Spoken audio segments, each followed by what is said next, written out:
Okay, good. Okay. All right. I think at this point we can hand things off to Dr. Pedro Gonzalez, our convener for today's event.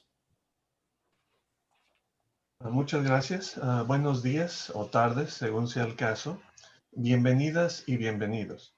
El día de hoy es especial por varias razones. Hoy ISGAP hace un especial paréntesis dentro de la serie de seminarios en español para recordar y celebrar la vida y el legado de Alberto Nisman. Un día como hoy, pero de 2015, fue encontrado el cuerpo sin vida de quien fuera el fiscal especial para la causa AMIA, el caso del atentado terrorista que arrebatara la vida a decenas de personas en julio de 1994. Ambos casos son extremadamente complicados y delicados. Por ello tenemos hoy a un panel de expertos, quienes compartirán sus hallazgos y perspectivas con nosotros. Good morning or good afternoon. Welcome. Today is a very special day for multiple reasons. ISGAP makes a special parenthesis within the series of seminars in Spanish to honor and to remember Alberto Nisman and his legacy. A day like today, but in 2015, the lifeless body of Alberto Nisman was found in his apartment. He was the special prosecutor for the case of AMIA. That is to say, the case of the terrorist attack against a building in Buenos Aires in 1994. Both cases are really complex and delicate, and that's why today we have a panel of 4 experts who will be sharing with us their findings and perspectives. Before that, we're gonna hear a welcome from our Executive Director, Charles Moll. Antes de comenzar, vamos a escuchar unas palabras de bienvenida de nuestro director ejecutivo, Charles Small. I'm the director of ISGAP, and I just wanted to thank all of the panelists for being here and taking your time to share this very important subject matter. I'd also like to say thanks to Sami Apple. We came up with this idea for this symposium a few months ago, and we both thought that it was extraordinarily important that we commemorate the murder of Alberto Nisman. Today is the 6th anniversary of his murder. And it's an issue that I think has been somewhat neglected. I think the work of Alberto Nisman was extraordinarily important and has been underestimated, certainly outside of Argentina. And this has international ramifications on issues of anti-Semitism, but also certainly on issues of the Iranian revolutionary regime's engagement in terror internationally, its propagating of contemporary anti-Semitism throughout the world, and its nuclear weapons ambitions. And I think the brave work of Alberto Nisman needs to be understood in investigating the AMNIA murder of Argentinian civilians. I had the privilege of speaking in the new AMNIA renovated space a few years ago. I was honored to be in Argentina to speak. Alberto Nisman came to Yale University to speak for ISGAP in 2010. And I think it was perhaps the most important, or certainly one of the most important lectures that we've ever hosted. And you could actually access his speech that he gave at Yale on the ISGAP website. The video is there. And he spoke very eloquently about Iran's international terror in South America, in Venezuela, in Argentina, and throughout the world. And the Kushner administration's engagement with Iran on nuclear issues, getting potentially uranium into the hands of the regime. So this is a very complicated but very important issue for those who care about human rights, the struggle against terror and anti-Semitism, and of democratic principles. So we have with us Natan Sharansky, the chair of ISGAP, a great human rights activist and leader of the Jewish people, and also really incredibly knowledgeable local experts who will share their wisdom with us. So thank you everybody for being here, and I'm honored that the speakers are here and that so many people have tuned in to watch us. So thank you. And I turn it over to the chair of ISGAP, Natan Sharansky. Thank you, Charles. Welcome, everybody. I'm very glad that ISGAP is organizing this event in memory of Alberto Nisman. It was mentioned here that it's a very complicated case, and the attack on AMIA is a very complicated case. But let for a moment go away from the complications of this case, and let's imagine a thriller in Hollywood. Just in these days, there are on Netflix, there are so many long 20, 30 parts stories. Here, you can easily imagine a story which starts in Israel and how Israeli government is challenged by terrorist organization Hezbollah and how difficult the struggle, and then finally Israel succeeds in a very difficult operation to remove one of the leaders of Hezbollah, who is behind many terrorist attacks, and then how Hezbollah is looking the way to attack Israel back, and Israel does succeed to protect all its borders and all its citizens, and then they're looking for the Jewish communities, and then they succeed to attack in the heart of the biggest and very Zionist Jewish community in Argentina, and it's devastating.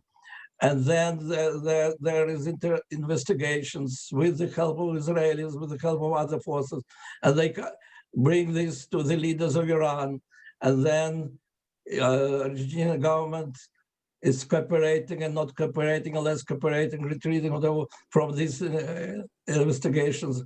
And then one courageous lawyer tries to say the truth, and he is killed. And again, I don't say that I'm speaking about the facts. I'm speaking about fiction, which could be the greatest international thriller.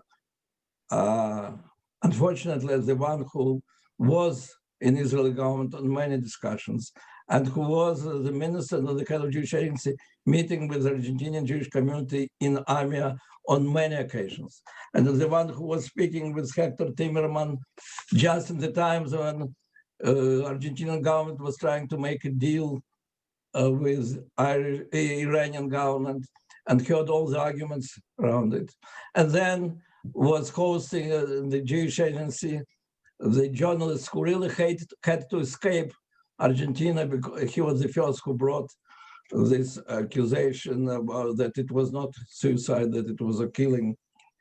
So I know that this fiction it has much more connections with the reality than most of the investigations which are happening now in America and other places about Russian involvement, in Chinese involvement, in Iranian involvement, in many different things.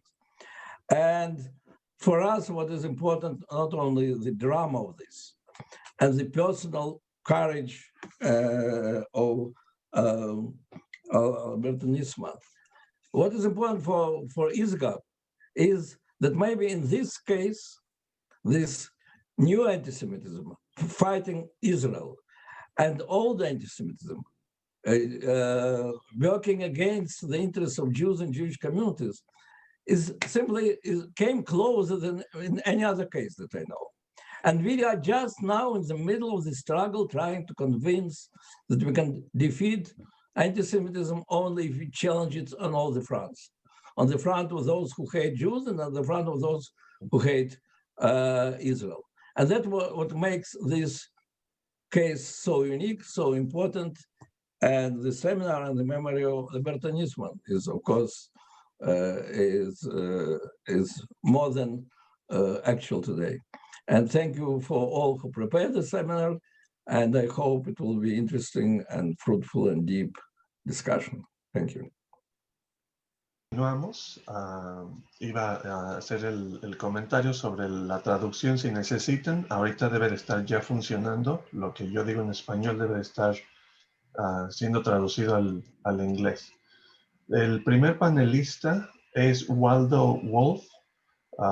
Él es miembro de la Honorable Cámara de Diputados de la Nación Argentina, o sea, diputado nacional por la provincia de Buenos Aires. Es autor del libro Asesinaron al fiscal Nisman, yo fui testigo, publicado en 2018. Él también es consultor en comunicación política y desarrollo personal. El título de su ponencia para hoy es Homenaje a Alberto Nisman en el 6º aniversario de su asesinato. Muchas gracias por estar aquí. Adelante, por favor.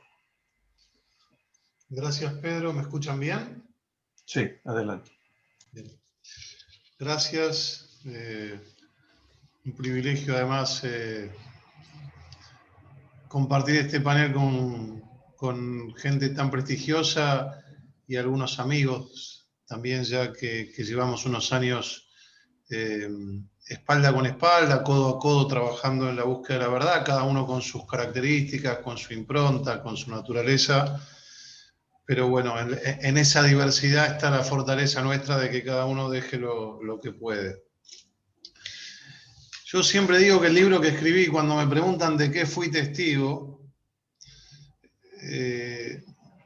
es una connotación política el haber sido testigo, porque a mí me tocó haber sido testigo, le cuento un poco a la audiencia, en ese entonces, en el año 2013, cuando se firma el memorándum de entendimiento con la República de Irán, que se firma el 27 de enero, día de la conmemoración internacional del Holocausto, con un país que llama a la destrucción de los judíos en el mundo, y que, como todos sabemos, ha inventado el ajedrez. No fue casual que se haya firmado ese día. Yo era dirigente de la comunidad judía,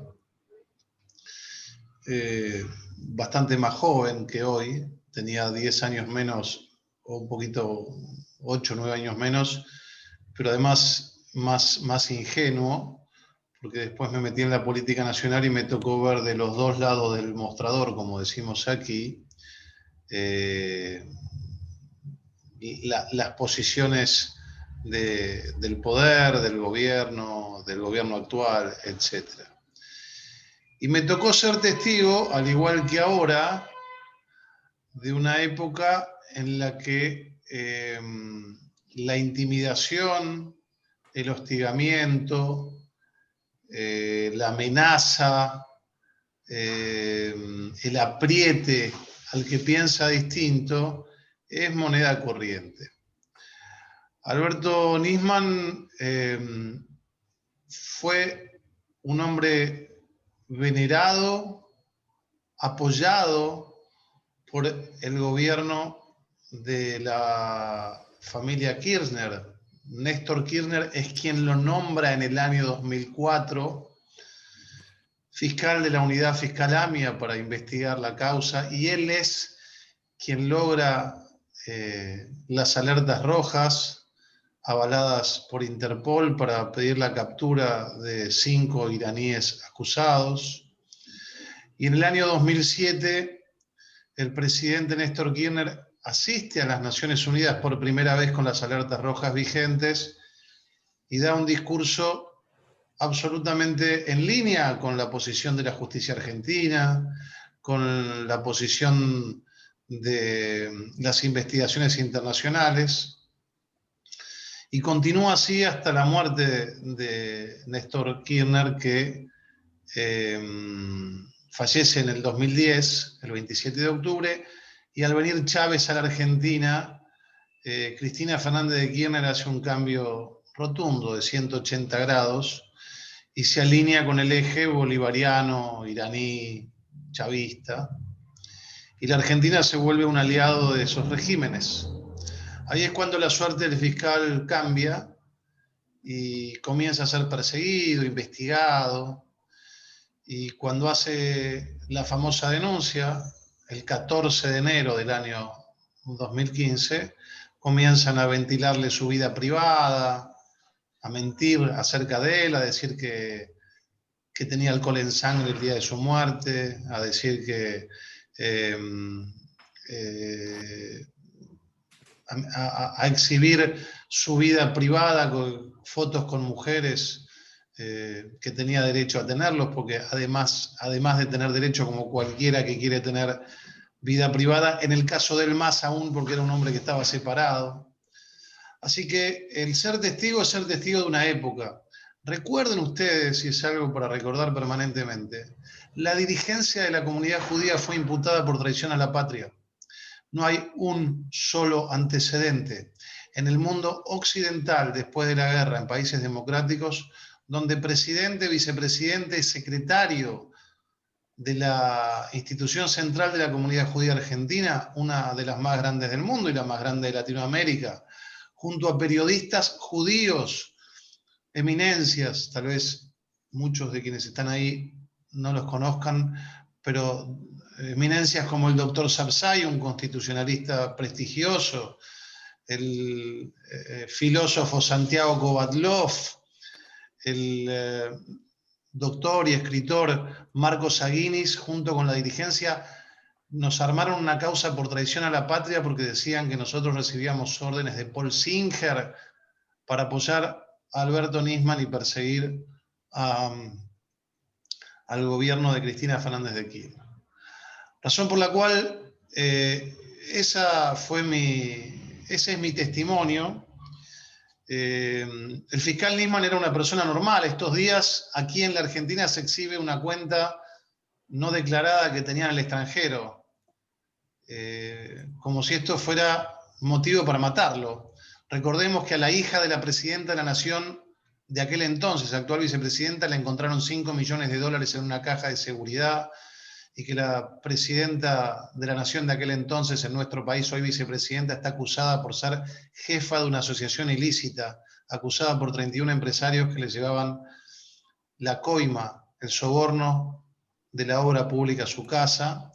Y en el aniversario de su muerte no tienen mejor idea que exhibir una cuenta sobre la cual la familia tendrá que dar explicaciones. Ese es el costo en la Argentina, una Argentina que abraza el chavismo hoy, de involucrarse en política, de involucrarse en la búsqueda de la verdad.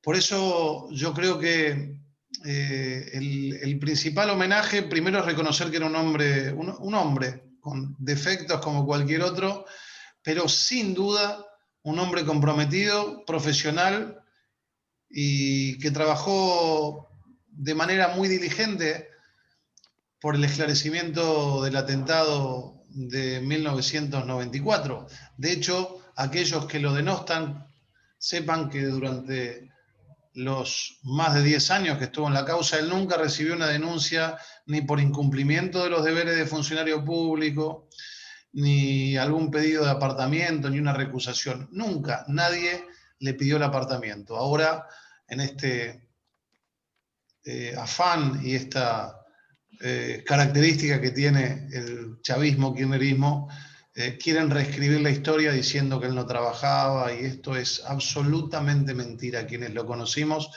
sabíamos que era una persona que tal vez el que más sabía de la causa AMIA, y el que pudo reconstruir la causa para pedir la captura de los 5 iraníes. Así que yo creo que el mayor homenaje que nosotros podemos hacer, hay algunos panelistas que yo no los conozco tanto, pero referirme a un peleador, luchador y un hombre que admiro como Gustavo Perednik y Ariel Helblum en su función al cargo del Centro Simon Wiesenthal para Latinoamérica, es dejar testimonio, no callar. Después de todo, nosotros también somos un pueblo que tenemos más de 5.700 años de vida. Sabemos que a veces las derrotas son temporales y abarcan nuestra vida, pero a la larga el haber sostenido el coraje de defender aquellos valores que nos dan identidad como colectivo y de los que están orgullosos nos sentimos, es lo que nos hace sentir el orgullo de, como judíos en cualquier parte del mundo, honrando el cargo que tenemos, cada uno en su lugar. Yo hoy, como diputado de la Nación de mi país, la Argentina, es sostener la bandera del no callar, del contar lo que aquí pasó y no tener miedo a estos patanes de turno que no nos van a doblegar a la hora de exhibir nuestra verdad. Ese es mi homenaje al fiscal Nisman. No callar, justicia, justicia, perseguirás, Tzedek Tirdov. Muchísimas gracias. Muchas gracias, diputado Wolf. Continuamos con nuestro panel. Sin antes recordarles que pueden escribir sus preguntas en el botón que encuentran en el listón de la parte baja de su pantalla. Está marcada como Q y A, que quiere decir questions and answers. Ahí nos pueden ir anotando sus comentarios, sus preguntas, dudas, cualquier participación que tengan. Ahora escucharemos al doctor Ariel Helblum. Él es director del Centro Simón Wiesenthal para América Latina. También es observador permanente ante la Organización de Estados Americanos, OEA. El doctor Helblum ha sido un destacado impulsor de la adopción de la definición práctica de antisemitismo de la Alianza Internacional de Recuerdo del Holocausto, o sea, de la definición de lo que sería por sus siglas en inglés IHRA. Su presentación el día de hoy se titula El tiempo, las causas y la verdad esquiva. Adelante, doctor Helblum. Muchas gracias. Gracias a ustedes por haber pensado que yo tenía algo para aportar al lado de semejantes colegas en este panel. En realidad, soy abogado, digamos, no lo dice en la presentación, y yo quiero hablar de un colega. Y quiero hablar de un colega para aquellas personas que no están en el día a día y no conocen toda la historia de esta causa, donde le toca investigar, o le tocaba investigar, qué pasó luego de el peor atentado antisemita después de la Segunda Guerra Mundial, donde murieron 85 personas y más de 300 resultaron heridas. En un país donde todos los gobiernos democráticos que han aparecido desde 1983 tienen en claro que hay que mejorar el servicio de justicia. Todos han decidido hacer algo respecto de la justicia. Lo único que logramos es que la justicia cada día sea peor, el servicio de justicia. Una justicia que debería ser independiente y ser el tercer poder del Estado. Y de una u otra manera siempre está bajo condicionamientos, bajo presupuesto. Y coincido con Waldo, Alberto Nisman era una persona, y era una persona que estaba inmersa dentro de este sistema. De un sistema en el cual posiblemente quienes tuvieron la oportunidad de conocer su oficina era una oficina que tenía goteras, una oficina que a veces no tenía internet, una oficina donde estaba llena de papeles que se podían perder. Y esto es lo que nos toca vivir todos los días los que estamos cerca de la justicia. Cuando en el año 94 ocurre el atentado, esto le toca investigar a un juez y 2 fiscales. Este juez lo primero que sostiene es, decimos, abrir el paraguas y decir, ninguno de nosotros está preparado para investigar un atentado terrorista. Si ustedes le preguntan a cualquier juez en América Latina hoy o a cualquier funcionario, van a decir, ¿por qué tenemos que prepararnos si aquí no hay terrorismo? Han pasado 26 años y yo voy a seguir sosteniendo de que si esto volviese a suceder en cualquier país de América Latina, la justicia tampoco está preparada porque no tomó este tiempo para prepararse, para poder saber cómo llevar adelante este tipo de investigación. Cualquiera de ustedes que no vive en la Argentina, lo primero que hace es cómo puede ser que 26 años después todavía no tengamos resuelta la causa. ¿Y cómo puede ser que no tengamos una causa, sino al menos 6? ¿Cómo 6? Sí. En primer lugar, tenemos la causa AMIA propiamente dicha, que debería tener que investigar qué fue y qué pasó el día del atentado y quiénes son los culpables. Hace 26 años empezó esta causa. Casi pasaron 10 años para ser declarada nula, tener que destituir al juez que la llevaba, a los 2 fiscales, y el tercer fiscal que estaba trabajando con aquellos fue Alberto Nisman, a quien en el año 2004 se lo nombra para estar a cargo de la investigación. En esa causa se supo casi al principio, en forma casi inmediata, quién fue la persona o el último poseedor del auto, con el cual, modificado, se lo entregó a aquellas personas que llevaron adelante el atentado. Esa persona ya recibió 2 juicios y acaba de terminar casi el tercero, en el cual, si bien nadie duda de que fue el poseedor, nadie puede probar que él sabía a quién se lo estaba dando y para qué. Por lo tanto, hay una sentencia de primera instancia que lo declara inocente, o no culpable, mejor dicho. Y esto, recién en marzo nos enteraremos por qué, y sabremos con qué argumentos apelar para poder esperar si la justicia a esta persona puede inculpar. Hasta el día de hoy no tenemos una sola persona investigada por la conexión local.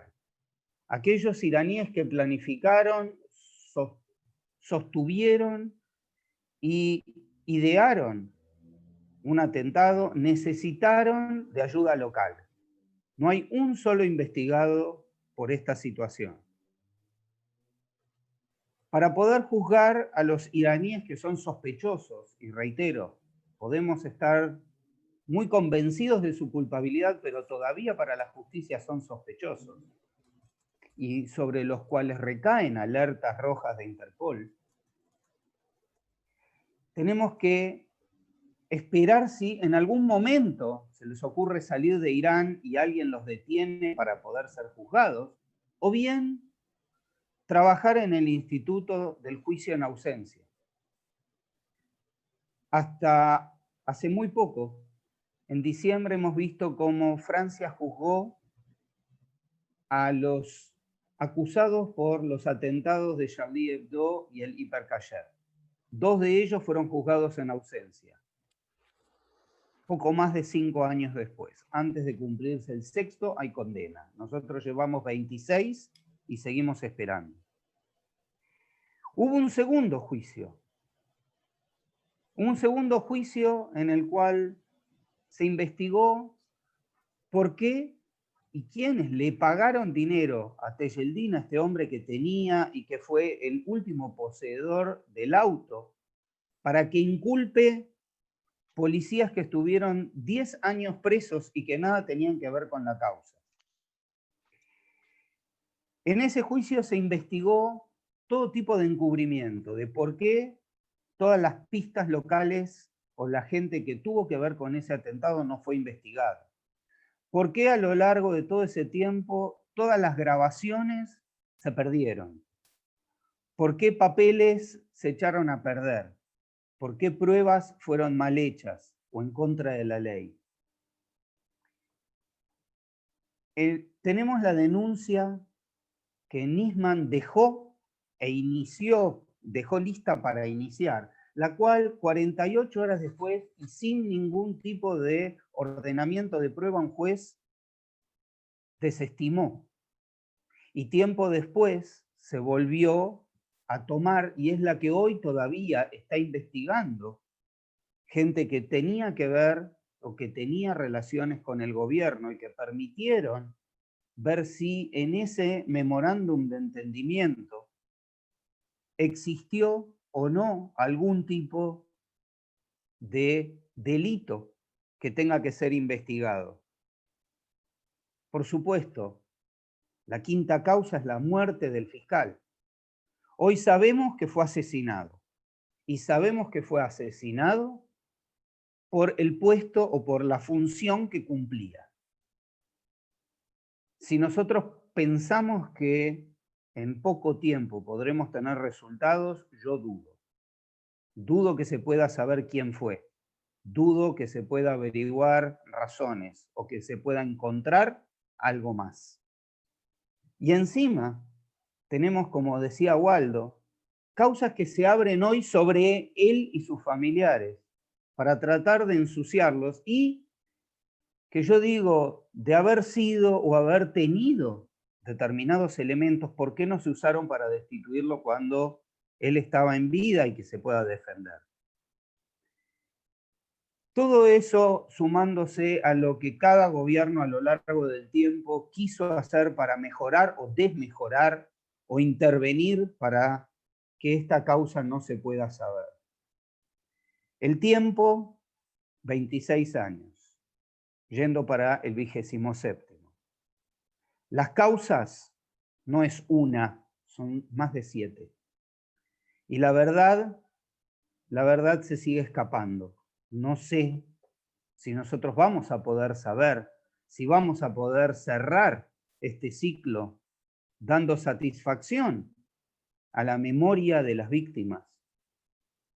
Pero mientras tanto, esta es la realidad que tenemos y esta es la realidad que le tocó al doctor Alberto Nisman poder trabajar, poder investigar, poder contarnos a todos y desentrañar una red de terrorismo existente en el continente.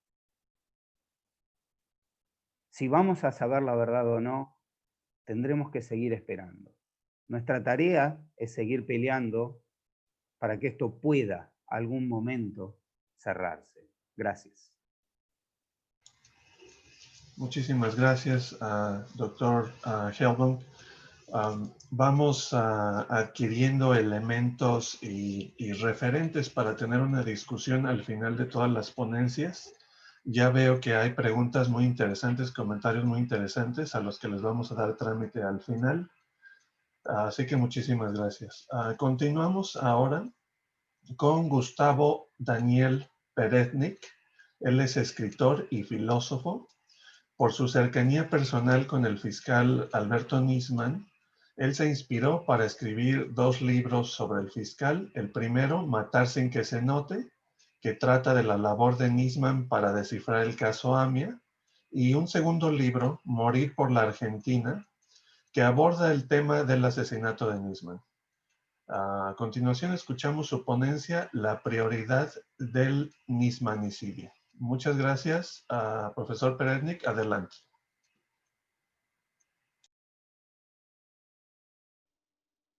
We'll just need you to unmute, Gustavo.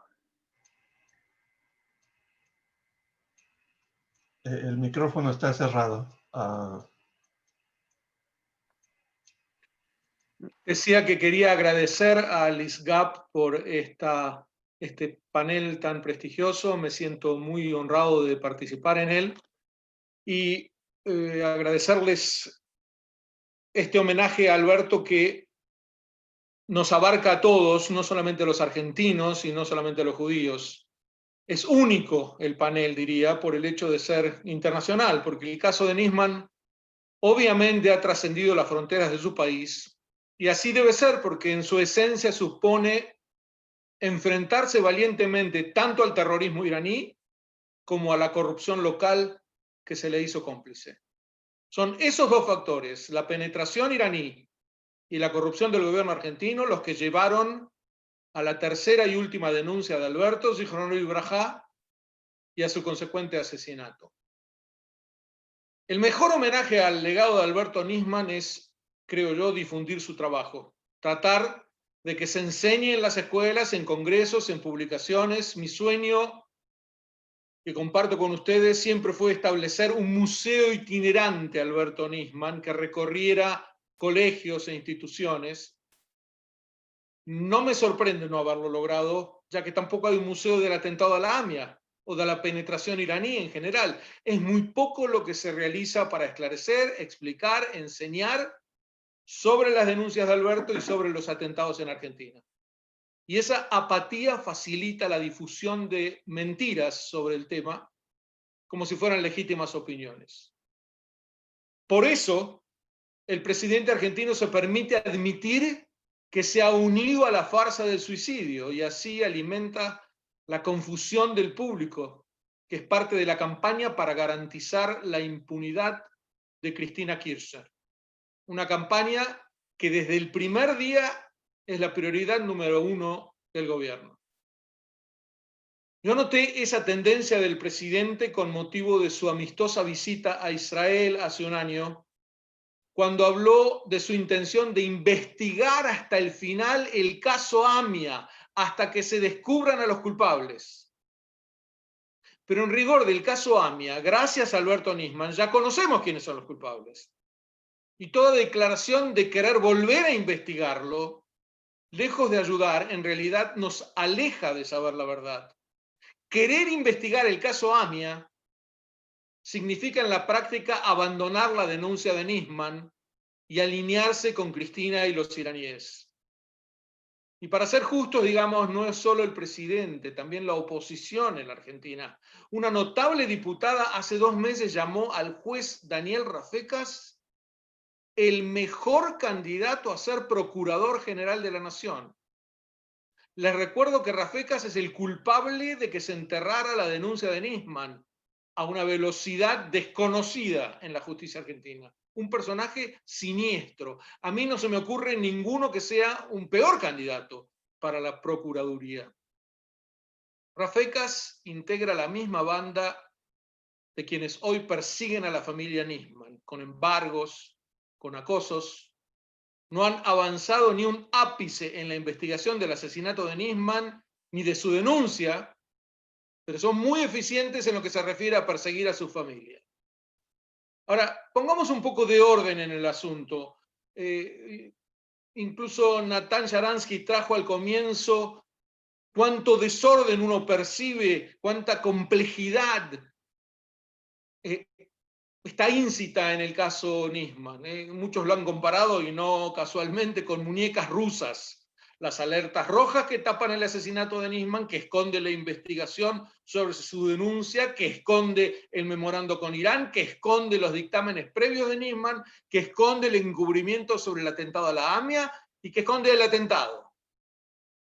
Y para poner orden, digamos, hubo un atentado, hubo un encubrimiento, hubo dictámenes de Nisman, un memorando con Irán, la denuncia de Nisman, su asesinato y la investigación sobre el magnicidio.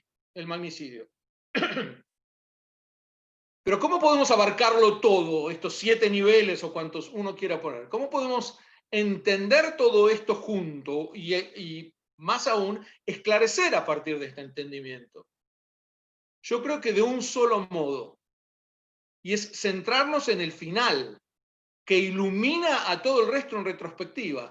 La prioridad de la democracia, de las fuerzas del bien, de la dirigencia judeo-argentina, debe ser esclarecer el asesinato de Alberto. Todo lo demás no es un secreto que Alberto se hubiera llevado a su tumba, está en su denuncia. Todo lo demás surge a partir de que uno entienda cómo lo asesinaron, por qué, cuándo y con qué motivaciones. Yo aprendí mucho de Alberto, en terminología jurídica, sobre el modus operandi de un mundo que desconocía realmente. Pero lo que más aprendí de él es concentrarse en lo fundamental, a una costa de dejar cuestiones importantes que no son prioritarias. Por ejemplo, no deslizarse hacia el tema del encubrimiento sobre el atentado. El crimen no fue abordado en un 100%, el encubrimiento puede esperar. Que no nos confundan con que avanzan en la dilucidación del delito, cuando en realidad se desvían amparados en que hay que desvelar el encubrimiento, hay que primero investigar a quienes hicieron todo lo posible porque no nos enteráramos, pero esto viene después de saber todo acerca del atentado. el caso Nisman no es una cuestión judía. Es una cuestión de la democracia y de la lucha contra el terror. Era una cuestión judía lo que Nisman investigaba. Pero debo decir que las comunidades judías latinoamericanas deberían adoptar una postura muy clara sobre este tema. Primero porque pueden hacerlo, aún no han atravesado, y espero que nunca atraviesen, el proceso de distanciamiento que padece la comunidad judeo-norteamericana con respecto a Israel y la causa judía. En Latinoamérica se puede con mucha más claridad y de una manera mucho más asertiva afirmar las causas judías y las causas que derivan de ellas, como el asesinato de Nisman. En todo caso, digo, nuestro homenaje debería ser difundir su obra, poniendo las prioridades como corresponden, empezando a dilucidar el nismanicidio. Este es un servicio no solamente al homenaje a Nisman, sino a la democracia en general y a la lucha contra el terror. Gracias. Muchas gracias, profesor Peretnik. Continuamos. Vamos muy bien de tiempo, lo que quiere decir que va a haber suficientes minutos para el análisis posterior a las presentaciones. Ya hay preguntas muy interesantes. Por ahora escuchamos a nuestro panelista, cuarto panelista, Sami Apple. Él es consultor, analista político y periodista. Escribe para el periódico venezolano El Universal, entre muchos otros. Ha publicado más de 600 artículos y es un frecuente invitado de programas para comentar en radio y televisión dentro de los circuitos venezolanos. Su presentación para el día de hoy es Alberto Nisman y el aeropuerto JFK, el aeropuerto JFK. Adelante, por favor, Sami. Muchas gracias y buenos días, buenas tardes, buenas noches a todos. Le quiero dar las gracias en especial a Abraham Rivera, que está haciendo un trabajo fantástico, es una gran persona y aceptó este trabajo de hacer la traducción hoy en día. Yo tuve el honor y el privilegio de conocer a Alberto Nisman en el año 2010 en la conferencia que Charles Small ya mencionó en la Universidad de Yale. Fue una gran conferencia, la mayor que se había dado hasta ese momento en el tema académico del estudio del antisemitismo, y habían unos expertos. Nisman había sido invitado para hablar del tema de la AMIA, yo había sido invitado para hablar del tema de Venezuela. Charles nos dice a Shimon Samuels, que si está escuchando, un saludo, Shimon, a Shimon Samuels y a mí, para que seamos los traductores de Nisman durante los 3 días de la conferencia, una conferencia de 3 días. Eso me dio la oportunidad de conocerlo, de conversar con él, y me dio la oportunidad de entender algunas cosas sobre lo que estaba ocurriendo y lo que él estaba investigando. El año siguiente tuve otra oportunidad en otra conferencia sobre derechos humanos y volvimos a coincidir y volvimos a conversar. Cuando él se dio cuenta o supo que yo era de Venezuela, él me dice, así como una cuestión casual, me dice, yo también conseguí muchas cosas sobre Venezuela en mis investigaciones. Claro, yo como investigador que me interesan las cosas, picado de curiosidad, le digo, bueno, Alberto, explícame. Y entonces me relata una historia que parece de ciencia ficción, que era casi difícil de creer, porque era algo tan increíble.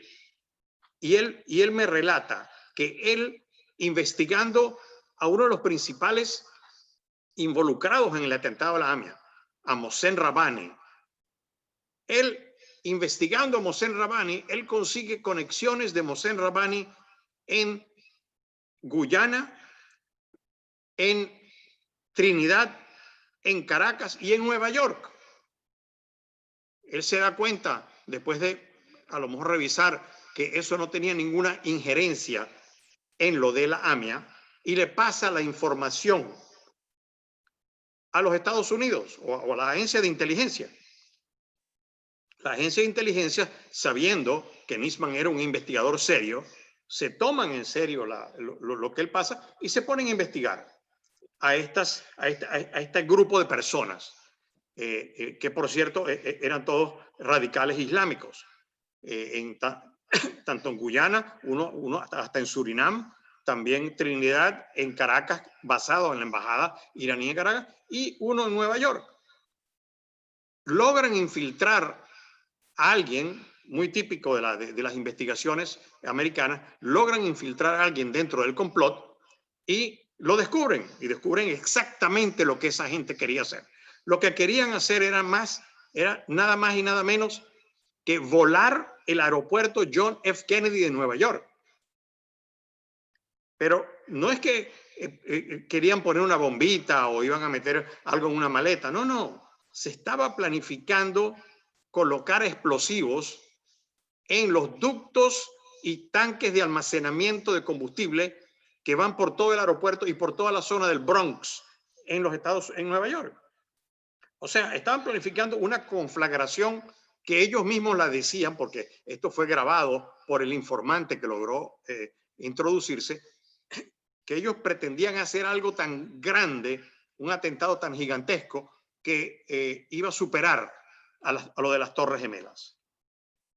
Bueno, en el año 2007, esta información supuestamente Nisman la pasa en el año 2006, luego de presentar su primer informe, que fueron casi 600 páginas.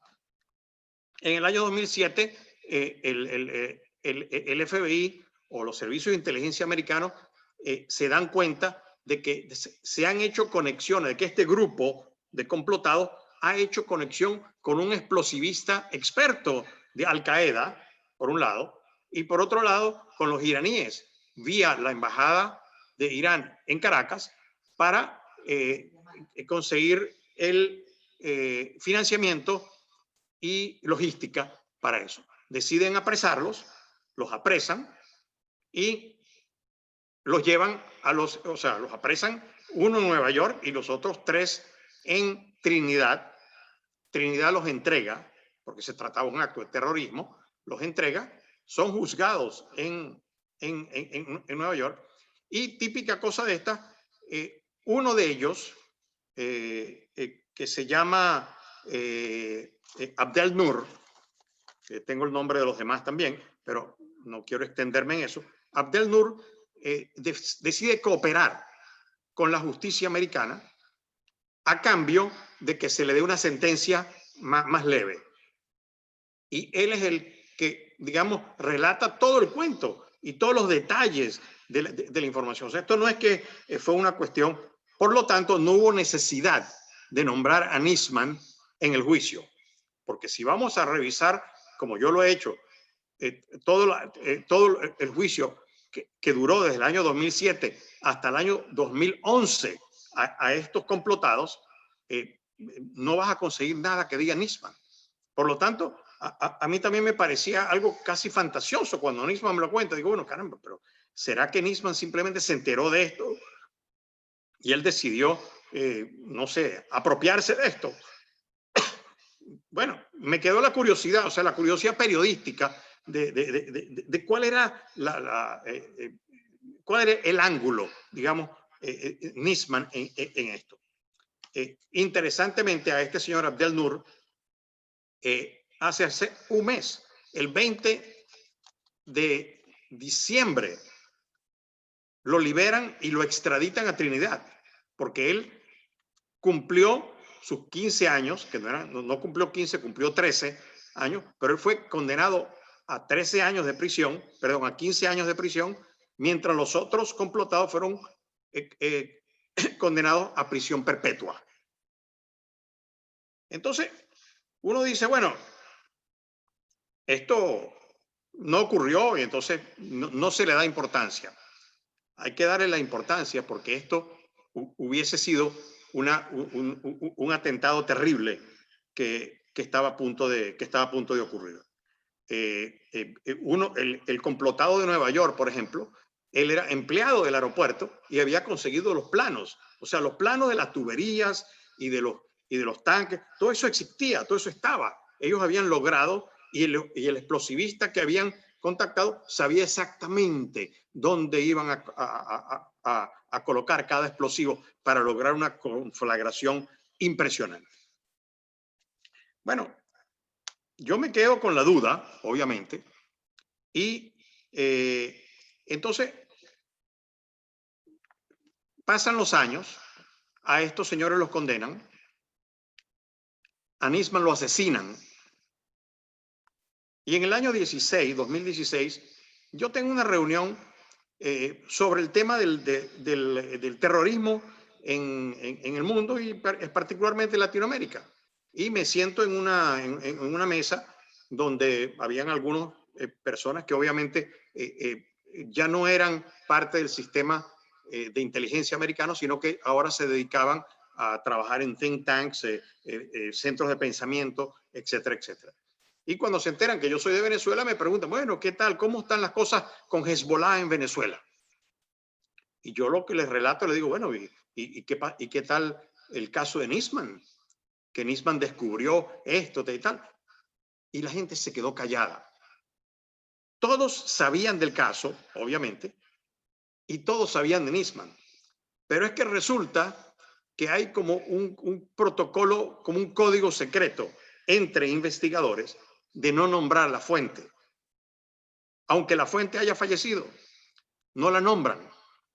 Aunque ellos ya no estén manejando inteligencia, sino que estén en un centro de pensamiento, sin embargo, ninguno me quiso corroborar lo que yo estaba diciendo. Y me pareció como extraño.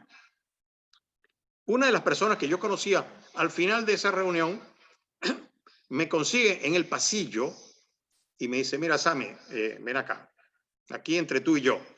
Y esto lo estoy revelando básicamente por primera vez, en el año 2016. Me dice, mira, lo que tú dijiste de Nisman es cierto. Es tan cierto que yo, dice él, yo fui el oficial de inteligencia que recibió la información de Nisman y que se la pasé al FBI para la investigación. Yo, obviamente, asombrado quedaba yo de esa revelación.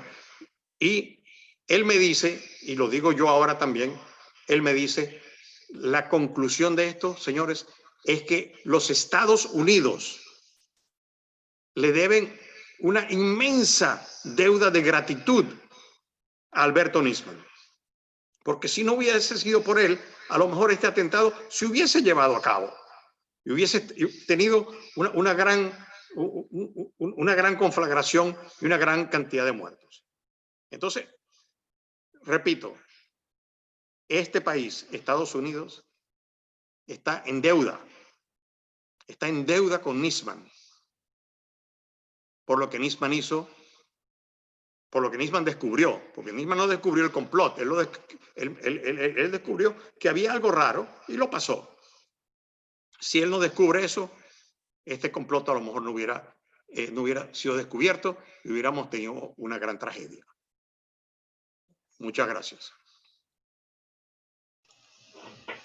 Muchísimas gracias. Sorprendente la participación de Sammy Apple. Pasamos a las preguntas, pero me voy a reservar el derecho de hacer la primera. Tenemos bastantes. Sin embargo, algo que se mencionó en la primera presentación me llamó mucho la atención. Y es porque yo recuerdo que cuando se anunció el número de víctimas de la AMIA, se hacía una diferenciación entre las víctimas judías y las inocentes, como si se tuviera que hacer esa división. Y bueno, en ISGAP uno de los de las áreas de investigación es el lenguaje y cómo degenera y cómo preserva y reproduce tendencias de antisemitismo. Entonces yo le quería preguntar al diputado Wolf si nos puede explicar más sobre el proceso que se dio para considerar a la comunidad judía como traidora a la patria, porque eso implica que no hay pertenencia, no hay arraigo. Entonces, si nos pudiera explicar un poquito cómo se da esa acusación o ese proceso. Nosotros teníamos un empleado de la DAIA que trabajaba para el gobierno. Cuando asumen nuestra conducción en el año 2012, nosotros lo echamos sin conflicto laboral, se le pagó lo que se debía, y él escribió una nota en un diario que es un pasquín del gobierno, que se llama, en un momento fue un diario prestigioso, hoy es un diario que es un ámbito de propaganda del gobierno que se llama Página 12, en la que él dice que nosotros recibíamos órdenes de Paul Singer. Esa nota del diario Página 12, la presidenta de la Nación en aquel entonces la sube a sus redes, a su Facebook, ahora que está tan de moda el análisis de qué pueden hacer los mandatarios, y un abogado que se llama Juan Lavaqué, que fue abogado de Isabel Martínez de Perón, la segunda mujer de Perón, presidenta en el año 75 en la Argentina, muy identificado con el antisemitismo. Este abogado nos presenta una denuncia penal en el Foro Federal y nos imputan a todos los que figurábamos en esa lista, en esa nota, una nota periodística que decía un periodista que a él le constaba sin ninguna prueba, lógicamente porque era todo mentira, y nos imputan. Pero yo quiero contarle algo peor que me pasó, o no peor, pero que reafirma esta concepción persecutoria de ciertos sectores del peronismo, y yo las digo siempre. Yo fui acusado por Leopoldo Morós, un diputado peronista que fue radical antes, ahora es peronista, muy caracterizado y identificado con el kirchnerismo. Un día dijo que yo era un agente del Mossad. Hay una frase acá que dice: no ofende el que quiere, sino el que puede.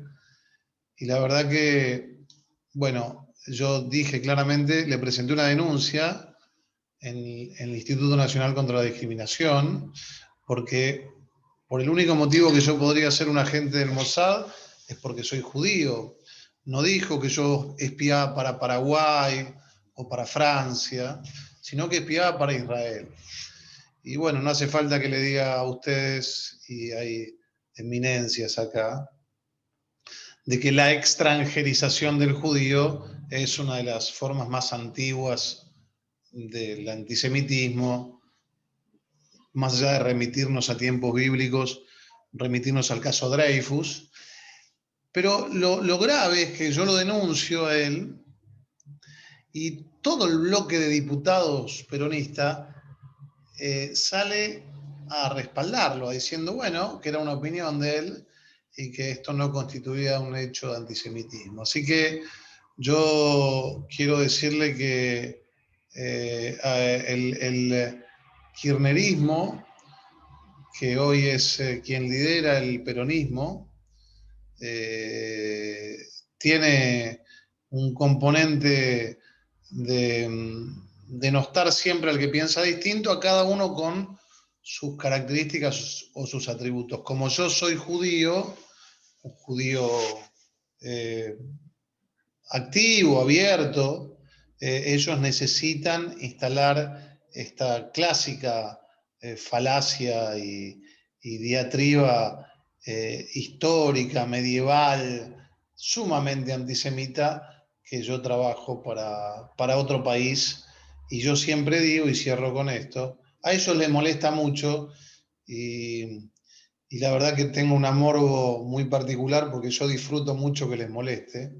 Yo soy hijo de un inmigrante alemán, mi padre llegó a este país después de la Kristallnacht y se fue de Alemania porque lo acusaban de representar intereses extranjeros y corporaciones económicas.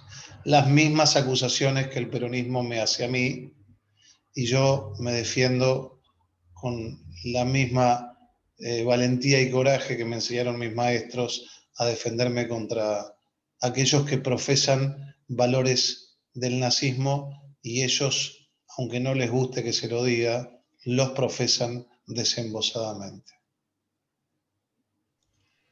Si me Muchísimas permite, gracias. Pedro. Sí, adelante, por favor. Quiero tomar específicamente tu inquietud cuando manifestaste al principio de la pregunta lo de que se hablaba de argentinos y de judíos y de inocentes. Creo que uno de los temas con los que todavía tenemos que lidiar es la dificultad de la sociedad argentina civil de entender de que este fue un acto contra la Argentina y no un acto contra un objetivo judío o de Israel o de la comunidad judía en la Argentina. Fue un intento claro y concreto de dañar a la Argentina a través de la comunidad judía. Quien era presidente en el momento del atentado, su primera reacción fue darle las condolencias al primer ministro de Israel. Es decir, que desde el propio gobierno no terminaban de tener en claro de que el objetivo habían sido sus propios ciudadanos. Desde el inicio de la causa, nosotros tuvimos esa situación. Y creo que este es el punto que te aclara un poco la pregunta. Muy bien, muchísimas gracias. Seguimos con las preguntas. Algunas de las preguntas me parece que están inspiradas en otras presentaciones, en información que ya ha sido de dominio común y bueno, entre esas yo contaría recientes documentales que se han hecho populares. Entonces la pregunta que sigue, tal y como está, es, y esta es para cualquier miembro del panel, ¿puede ser Antonio Estiuso, exagente de inteligencia de la Argentina por muchos años, quien junto a Cristina Kirchner fueron cómplices de la muerte de Nisman?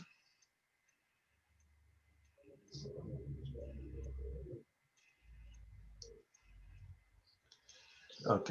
Oh, bueno, contesto yo. No lo creo. No lo creo. Albert, es una opinión, ¿no? Estiuso, en la Argentina, un mes antes de la muerte de Nisman, lo echan a Estiuso del cargo que tenía y asume liderando la agencia de inteligencia el hoy senador Parrilli, que es un mano derecha de Cristina, y yo entiendo que Estiuso y Alberto trabajaban juntos. De hecho, Estiuso fue perseguido, tuvo que irse del país, así que yo personalmente y en función de lo que a mí me ha tocado investigar, no lo creo. No puedo aseverar a ciencia cierta, pero no lo creo. Ok. Gracias. Pedro, ¿puedo decir algo, Pedro? Sí, adelante, por favor. Mira, no se refiere a esto, pero como estoy recibiendo algunos mensajes en directo, no a través del chat aquí, sobre información sobre lo que yo hablé, les quiero mostrar esto, que lo que yo mostré, lo que yo saco, viene del FBI. Aquí está, usted puede ir a la oficina, al website del FBI, a la oficina de Nueva York, y aquí van a conseguir todos los datos del juicio que se le hizo a esta gente, y entonces no hay necesidad de preguntarme a mí, porque todo está aquí relatado para el que quiera hacer una investigación más profunda. Gracias. Ok, gracias por la aclaración. La siguiente es ¿cómo se explica que la comunidad internacional no exige el esclarecimiento de este crimen? Creo que ya se ha abordado, pero si alguien pudiera hacer una especie de síntesis. A mí me gustaría referirme, perdón que no intervine hace un minuto, pero estaba en mudo. Me gustaría referirme a la pregunta que hicieron sobre Stiuso, pero no tanto para responderla, sino para cuestionarla. Porque en la pregunta de ¿podría ser que? Y comienzan las especulaciones, es a donde nos perdemos. ¿Podría ser que Nisman se murió de un ataque cardíaco y en realidad ni se suicidó ni lo mataron? Y aquí viene una aquelarre de ideas en donde cada uno arroja opiniones como si cualquier opinión fuera una legítima presentación de otra tesis. A Nisman lo asesinaron. ¿Quiénes lo asesinaron? Lo más probable es que aquellos que lo vinieron amenazando permanentemente que lo iban a asesinar. ¿Estaba Stiuso en ese grupo o no? En lo más mínimo. Entonces, ¿de dónde sale la posibilidad de que Stiuso estuviera involucrado? Y lo digo con tanto énfasis porque es precisamente lo que abre las compuertas de que cualquiera diga traiga cualquier especulación absurda acerca del asesinato de Nisman y sea debatido como una opinión legítima más que merezca cierta atención. Entonces, cuando uno trae lo de Stiuso, por ejemplo, debería presentar algún fundamento. Mire, yo creo que podría haber estado involucrado Stiuso porque A, B y C. Como no hay A, B y C referido a Stiuso, uno solamente puede hacer referencia a una posición ideológica, en este caso los K, que tratan de confundir permanentemente sobre el atentado y sobre el asesinato de Alberto. Entonces me permití intervenir para, creo yo, aconsejar un poco de cuidado con respecto a lo que planteamos como tesis, teorías o lo que fuere, que se alejan totalmente de la realidad, de las evidencias que tenemos acerca del asesinato. Ok, muchas gracias. Y yo qué te voy a bien, agregar algo sobre... agradezco el recordatorio, porque precisamente para eso convocamos a expertos que puedan aclarar este tipo de situación y descartar ese tipo de actitud o de pregunta, ¿verdad? Adelante, por favor, doctor Germán. Gracias. Sobre lo que preguntabas de la comunidad internacional. Es decir, claramente desde la comunidad internacional hay reclamos, pero son los mismos reclamos que los ciudadanos tenemos respecto de nuestra propia justicia en la Argentina, que es la que tiene que dar respuesta. Pero cada vez que se acerca un aniversario o hay este tipo de reuniones, son parte de reclamos de la comunidad internacional para que efectivamente se haga justicia. El año pasado, no, el anterior, para el 25º aniversario, en distintas embajadas en distintos lugares del mundo, se brindaba apoyo hacia AMIA y DAIA para poder encontrar justicia en la causa.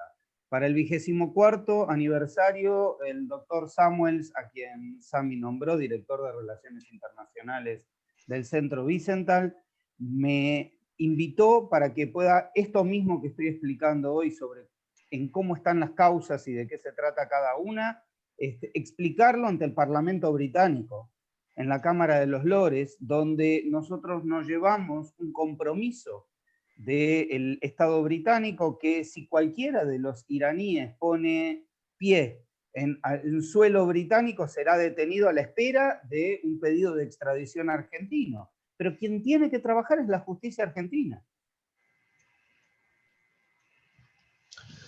Efectivamente, muchas gracias. Tal vez la pregunta que sigue se relaciona mucho con lo que ya se acaba de mencionar. ¿Ha habido, y esto viene en inglés, lo tengo que traducir, ¿ha habido alguna especie de queja específica de los cuerpos legales internacionales, como las asociaciones de abogados, en cuanto al asesinato de Nisman y el trabajo que había concluido? ¿Y cuál ha sido la respuesta internacional. Creo que eso ya parcialmente se contestó, pero específicamente de grupos o de organizaciones legales, ¿ha habido algún tipo de acción o respuesta? Yo te voy a responder con una polémica, mi estilo, y además estando acá Gustavo, que me ayuda a marcar el estilo.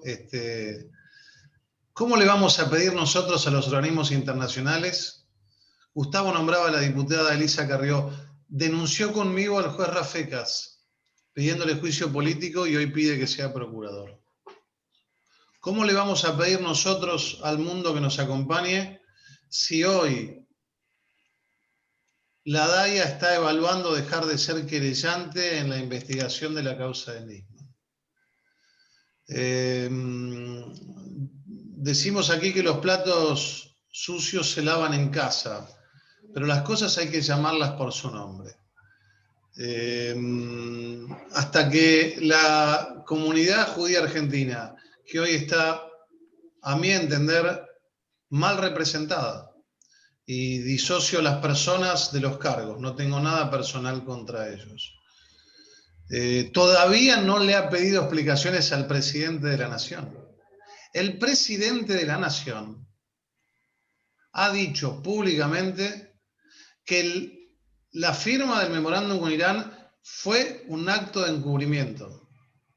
El presidente de la Nación ha dicho públicamente que la muerte del fiscal Nisman ha sido un homicidio. Y nuestras instituciones no le mandan una carta respetuosa diciendo, señor, usted le debe una explicación a la comunidad judía argentina. Y muchas veces lo reciben con obsecuencia, genuflexión, hecho que yo no estoy dispuesto a hacer porque mi condición de valor está muy por encima del partido que integro, y haría lo mismo con alguien de mi partido político si hace lo mismo. Así que es muy difícil que nosotros le pidamos colaboración internacional a distintos organismos si acá dentro las organizaciones centrales son sumamente permisivas con las autoridades nacionales que ya expresaron este tipo de cosas. Muy bien. ¿Alguien más del panel que desee abundar?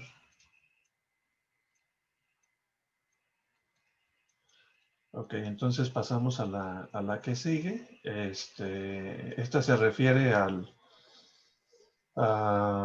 las causas. Se mencionaron 4 causas y la pregunta es ¿cuál fue la tercera y la cuarta causa? Así viene la pregunta. Son también sobre el contacto local. Yo creo que se refiere a la causa AMIA, después la propiamente dicha como el asesinato. ¿Cuáles serían las otras causas, las otras investigaciones abiertas? Voy a tratar de enumerarlas para que quede un poco más claro. Bueno, la propiamente dicha causa. La causa llamada AMIA 2 o encubrimiento, que esa a su vez tenía 2 partes. Aquella que se estudiaba si había delito en el pago que se hizo al último poseedor de la camioneta y aquellos desvíos de las investigaciones, pérdida de pruebas, mal ejercicio de funciones, donde estuvieron hasta el presidente de la Nación del momento del atentado involucrados en esa causa y el que era presidente de la DAIA en el momento del atentado. Ahí tenemos 2. La tercera es la que se llevó adelante y que todavía está en trámite al último poseedor de la camioneta, a Tejeldín. La cuarta es la propia denuncia de Nisman y lo que surge de esa denuncia. La quinta es toda la investigación sobre su muerte. Y diría que hay una eventual sexta, que es todo lo que se discute hoy sobre sus acciones, sobre su función, a su familia, etc.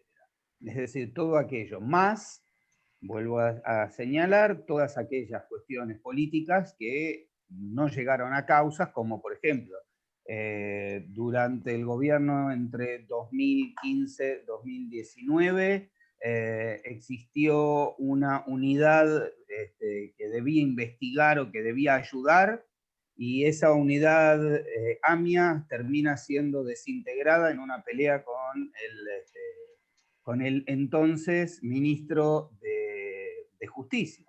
Es decir, se hacen y se deshacen, se lleva adelante y se desarma, y se generan nuevas discusiones a raíz de cada una de estas cosas. Bien, gracias. Tenemos Yo, otra pregunta. Pedro, Sí, Pedro, adelante. si me permitís, yo me Sí. tengo que retirar porque tengo un compromiso. Quiero saludar y decir algo de las causas y saludar y dejarlos. Perdónenme, pero me tengo que ir a un compromiso que tenía. Yo, de todas las causas, y lo definió muy bien Gustavo, como las muñecas rusas, esto es una mamushka. Cada vez que abrís algo acá salen cosas. Yo creo que el peor atentado que sufrió la Argentina fue el único que no tuvo muertos, que fue la firma del memorándum. Porque eso fue un atentado institucional. Se utilizaron los tres poderes del Estado. El Poder Ejecutivo firmó un pacto para que se autoinvestigue el autor del atentado.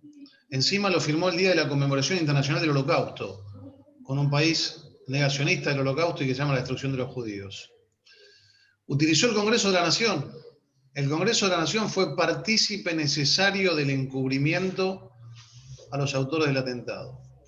Y finalmente el Poder Judicial, que hacía mención Gustavo, que no investigó, que fue el juez Rafecas, donde este es lógicamente un país donde vos haces una denuncia y se investiga, aquí con múltiples escuchas que comprometían a personajes que trabajaban para el gobierno, como Luis de Lía o como Fernando Esteche, no se inició la causa. Así que de todas las afrentas de las instituciones argentinas hacia la comunidad y hacia la causa Nisman, para mí, sin duda, la más grave es la firma del memorándum, porque fue un atentado institucional. Y ojo con el próximo atentado, porque si la DAIA se baja de la querella, presionada por el gobierno de la Nación, ese va a ser el quinto atentado y va a ser hecho por dirigentes judíos argentinos. Con esta pequeña frase, que seguramente me va a hacer que me llamen para saludarme mis amigos dirigentes, los dejo y les mando un saludo y les pido disculpas, pero me tengo que retirar.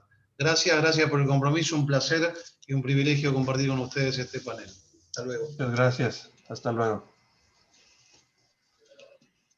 Bueno, nosotros continuamos, y a propósito de esa última participación, hay una pregunta que nos llega en inglés también y que se enfoca en la complejidad de la prensa argentina. ¿Está toda la prensa argentina involucrada en lo que se determina un cover-up, o sea, en el encubrimiento del asesinato de Nisman? De ninguna manera. Es decir, la prensa argentina es como la sociedad argentina, en la cual hay gente en la cual no acepta el status quo y continúa con determinadas investigaciones y denuncias, y hay otros que por los intereses o por su posición política prefieren sostener otro tipo de situación. Ok. La siguiente pregunta es específica para Gustavo Peretnik.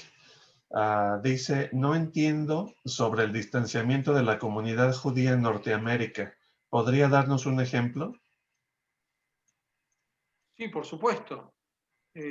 La comunidad judía, sus dirigentes, la mayor parte, por supuesto, de la comunidad judía tiene, como todas las comunidades, cierta heterogeneidad. Pero la abrumadora mayoría de los dirigentes de la comunidad judía norteamericana, a partir del gobierno de Obama, no se expresaron en ningún momento en defensa de Israel frente a la deserción con respecto a Israel que llevó adelante el gobierno de Obama. Ni siquiera cuando Obama deslegitimaba la pertenencia de Jerusalén al pueblo judío.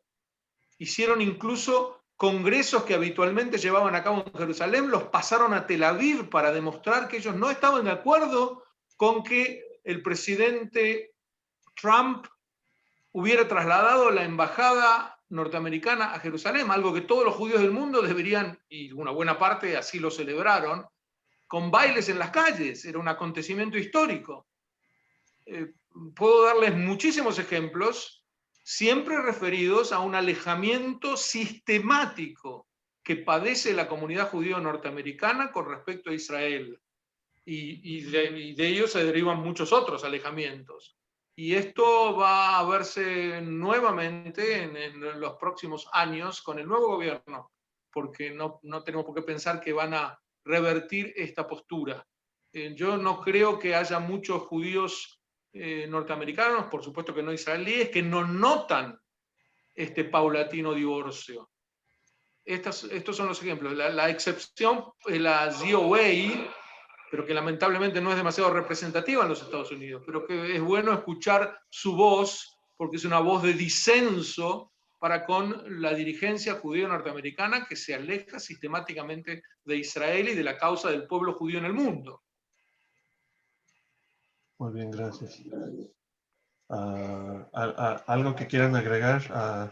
Sí, Rami? quisiera, mira, lo que dice Gustavo es una verdadera tragedia, porque al fin y al cabo Estados Unidos es el país más poderoso del mundo, con la mayor comunidad judía del mundo fuera de Israel, y obviamente debería ser pues el mayor soporte.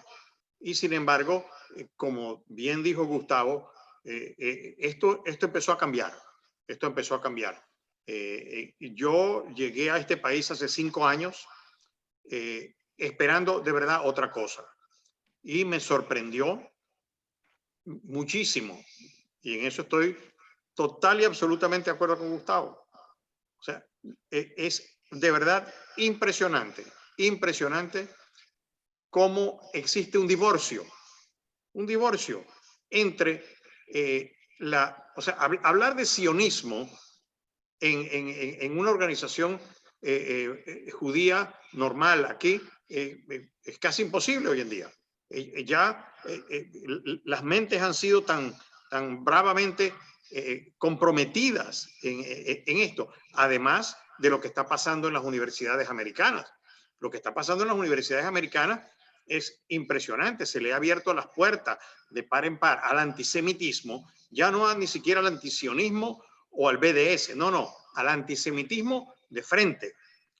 No ha habido más este año porque las universidades han estado cerradas por la pandemia. Pero si no, señores, esto es tremendo lo que está pasando y augura muy mal para el futuro.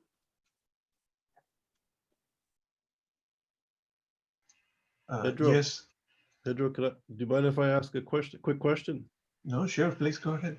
Yeah, thank you. Sorry to intervene, but Gustavo raised, I think, an important issue, and I was wondering if you or the other panelists can follow up. I remember reading probably 5 or 6 years ago a connection between the Kushner administration and sales of uranium that was sort of connected to the Obama administration. Has this ever been firmly established? Was there ever a connection between the sale of uranium to Iran through Argentina with the blessing of other nations?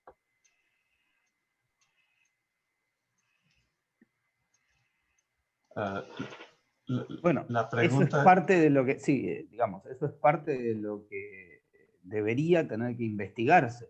Y va a ser difícil investigarlo mientras se mantenga el estatus actual. Pero es parte de lo que debería haberse investigado. Hoy no lo podemos terminar de definir, pero bueno, posiblemente algún periodista pueda explicarlo mejor mientras la justicia no lo haga. Tendríamos que esperar.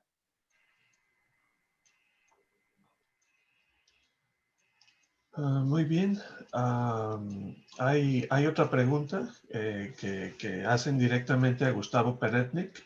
¿Qué opinión le merece la organización Llamamiento Argentino Judío?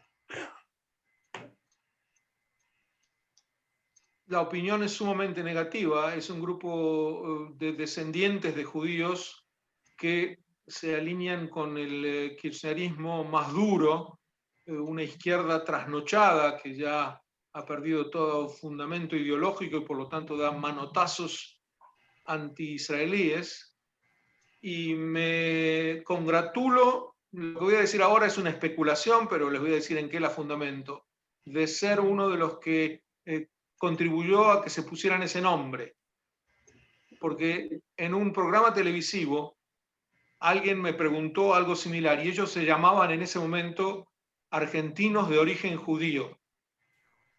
Y yo respondí, bueno, ellos mismos admiten que no son judíos al ponerse ese nombre. Porque argentinos de origen judío remite a alguien que admite ser un descendiente de judíos, pero no se autodefine como tal. Y, oh casualidad, no podría demostrar nada más, pero oh casualidad que al mes siguiente pasaron a denominarse argentinos judíos y hoy se llaman Llamamiento Judeo Argentino, de Judíos Argentinos, o como tú lo has citado. Es una organización al servicio de Cristina Kirchner y muy poco representativa, a mi juicio, de los judíos argentinos y cero representativa de los judíos que quieren seguir siendo judíos. Porque tenemos un problema mundial, no solamente en Argentina y no solamente en Estados Unidos, es que aquellos judíos que están total y absolutamente alejados del judaísmo, en algún momento se dan cuenta de que ser judío les sirve para promover otro tipo de causas. En la izquierda norteamericana esto es visible día a día. Llaman judaísmo al izquierdismo, al liberalism norteamericano, y a eso lo llaman judaísmo, porque ellos no tienen otro judaísmo más que ese. En la Argentina esto también se da de ese modo, la diferencia es que en la Argentina son menos también en proporción. Pero la agrupación, insisto, no es otra cosa que un brazo de Cristina Kirchner para tratar de dividir más a la comunidad judía y presentar siempre la cara de los judíos que hablan con otra voz. Esa es la idea. Muy bien, gracias por la aclaración. Tenemos que comenzar a despedir el seminario. Les pediría un comentario final, por favor, si es que tienen algo que agregar. Bueno, quisiera hacer unas palabras personales sobre Alberto, ya que este es un homenaje a él. Y les diría que, sin tratar de ser sensiblero, realmente yo en lo personal lo extraño mucho, su vitalidad, su compromiso con la causa y sobre todo en una faceta de la vida de Nisman que es un ejemplo para todos. Y esto lo admitirían incluso sus peores enemigos. Y es jugarse hasta el final por aquello en lo que uno cree. Si hay un personaje en la Argentina que dio ese ejemplo en el último siglo, diría que fue Alberto Nisman, dijo Ronald Ibraja. Gracias. Sí, mira, me sumo a Gustavo en su apreciación sobre lo que significa Nisman. Y yo entiendo que, por ejemplo, hoy se está también celebrando el día de Raúl Wallenberg. Entonces dicen, bueno, Wallenberg salvó judíos. Sí, muy merecido lo que se le haga a Wallenberg. Pero resulta que Nisman dio su vida por esclarecer el asesinato de judíos.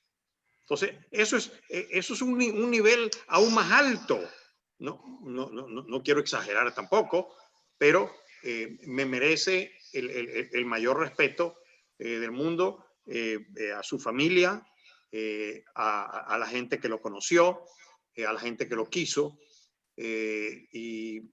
Mira, ojalá algún día veamos justicia en algo tan importante como esto. Y bueno, me despido agradeciéndole a todos por haber participado Gustavo, Ariel, Abraham, Pedro, Charles, Waldo que se fue. Y miren, yo creo que esto fue valioso. El trabajo se hizo. Palabras muy fuertes, tanto de Gustavo como de Waldo, como de Ariel, y algunas mías, muy fuertes. Alguna gente a lo mejor se ofendió, pero ¿saben qué? Cuando se dice la verdad, no hay que tener miedo. Y ese era Alberto Nisman. Buscaba la verdad y no tuvo miedo y pagó con su vida. Muchas gracias. Desde mí, más que agradecer que me hayan convocado, que hayan creído que yo tenía algo importante por decir, más que agradecerles, entender este homenaje a la tarea de un hombre que lamentablemente no es que dio su vida porque quiso darla para que esto suceda, alguien se la sacó.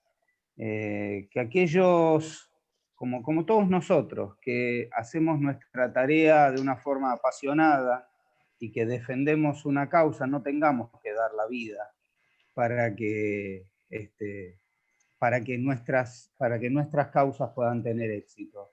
Creo que la razón debería llevarse adelante de una forma más civilizada en una sociedad democrática y no tener que perder la vida por ello. Muchas gracias. Muchísimas gracias a todos nuestros panelistas. Les agradezco por haber participado en este simposio, homenaje a Alberto Nisman. Ha sido intenso, emotivo, pero esclarecedor. Se trataba de ilustrar y de compartir el conocimiento y de que estos asuntos y los casos que son tan complejos se pudieran entender, simplemente al mismo tiempo de recordar y de rendir homenaje a Alberto Nisman.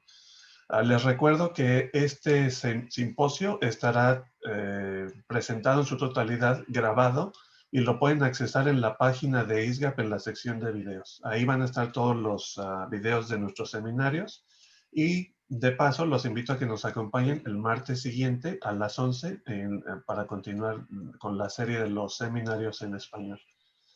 Bueno, también agradezco a nuestro traductor el día de hoy, Abraham Rivera, muchísimas gracias.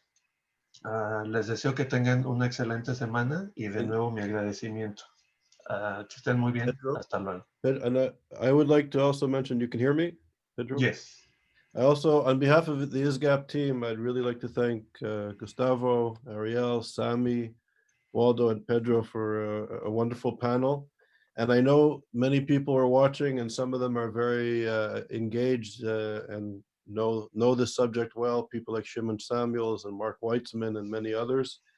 And I hope that this will, if anything, serve as an example to remind people of the important work and dedication that Alberto Nisman carried out on behalf of truth and democracy and human rights, and also in the struggle against terrorism and anti-Semitism. And I hope that this will be the beginning of more research, more stories, more panel discussions in South America, but also in the Jewish community and in the human rights community. This is an important issue that somehow I think is not getting the international attention it really deserves. And these issues and struggles, unfortunately, are still with us today. So I hope this will be the beginning of more conversations and research. And thank you, everybody. I'd like to give a special thanks to Pedro Gonzalez. I mean, what a partner that we found for this subject. Pedro, really, thank you very much. Gracias, ha sido un honor conocerlos y trabajar con ustedes el día de hoy y espero que no sea la última vez. Muchas gracias y concluimos con estos comentarios. Hasta luego. Gracias. Wow.